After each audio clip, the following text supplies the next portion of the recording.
So, what if a friendly warship was sunk right in India's own backyard, and the official response was complete silence?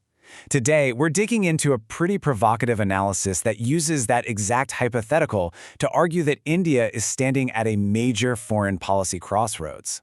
But first, a really important heads up. What we're doing here is simply laying out the claims and the hypothetical story from one specific analysis. We're not reporting on actual events, we're just explaining the argument it makes. Okay, with that said, let's get into it. So imagine this scene, set in the not-too-distant future. A naval ship from a friendly country has just wrapped up joint exercises with the Indian Navy. It's heading home. Then, just 2 weeks later, it gets attacked and sunk right there in the Indian Ocean. And that, of course, begs the huge question, what did India do? Well, according to this analysis, the official response came in a shockingly blunt 3-word tweet, "Not our business." Now, this supposed declaration is the real jumping-off point for the entire argument, setting the stage for a powerful critique of India's foreign policy. All right, so let's get into the heart of the argument. It all centers around this one dramatic, hypothetical event, the story of an Iranian warship, the Iris Dana. The timeline laid out in the story is, well, it's pretty stark. On February 17th of a hypothetical 2026, the Iris Dana is supposedly welcomed by the Indian Navy with the hashtag Bridges of Friendship. Then, just 2 weeks later, on March 4th, it's allegedly hit by a torpedo from a U.S. submarine and sunk. The whiplash between that friendly welcome and the violent attack is pretty intense. And this wasn't just about a ship. The source claims there was a very real human cost to this supposed attack. 87 Iranian sailors were reportedly killed, which turns a geopolitical incident into a major human tragedy. And get this, to make things even more controversial, the source quotes India's former Foreign Secretary Kanwal Sabal as saying the ship was on a peaceful mission. He reportedly stated it wasn't carrying any ammunition, it was defenseless.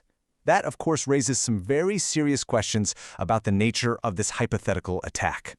So, you've got this friendly, defenseless ship being sunk in India's own maritime backyard.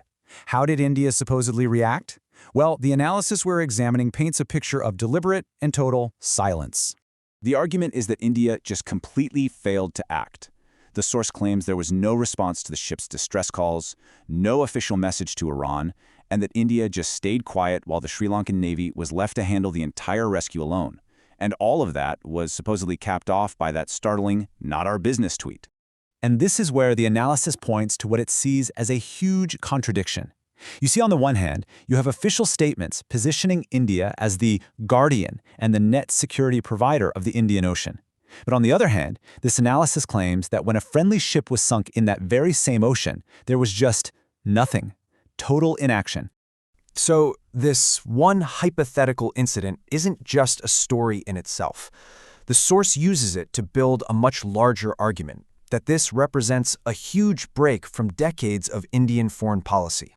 And the core principle that's supposedly at stake here is something called strategic autonomy. For decades, this idea was basically the bedrock of India's foreign policy. It's the ability to make your own decisions based on your own national interests, not because of pressure from allies or other big powers. To make its case, the source contrasts past leaders with the present.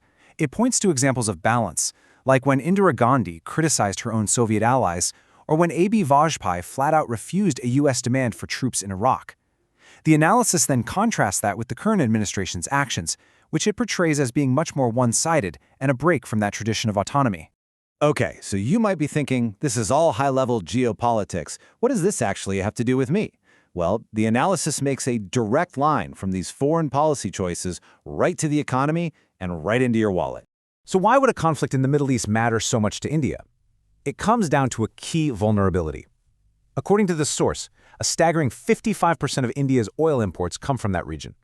So any disruption there is a direct threat to the country's energy security and its economic stability. The analysis also zooms in on the specific language being used by world powers. It highlights a statement from a U.S. official talking about India buying Russian oil. And the key word that the source flags, permission. This is framed as a really humiliating moment for a sovereign nation, suggesting a serious loss of economic independence. And the direct impact on your life? The source boils all this geopolitical turmoil and dependency down to a single, relatable number. a 60 rupee price hike for an LPG cooking gas cylinder. It's a clear example that translates foreign policy directly into everyday household costs. And finally, the source doesn't just look at what's already happened in this hypothetical scenario. It warns about the future dangers, about what could happen next. This analysis claims that the U.S. is following a familiar playbook for regime change in Iran. It starts by arming rebel groups inside the country. That sparks a civil war, which creates a massive power vacuum. And the source argues that this sequence is what could lead to the rise of new extremist groups, kind of like what happened with ISIS in Iraq and Syria. And the big takeaway here is a pretty grim warning from history. The argument is that whenever a superpower tries to impose its will and bring democracy to another nation, it often doesn't end in freedom, but in widespread destruction. And it's the ordinary civilians who always end up paying the highest price. Which brings us to the final, central question that this whole analysis leaves us with. In a world of shifting alliances and growing conflicts, what is the ultimate price of a nation's silence? It's a heavy question, and one that's meant to stick with you long after this explainer is over.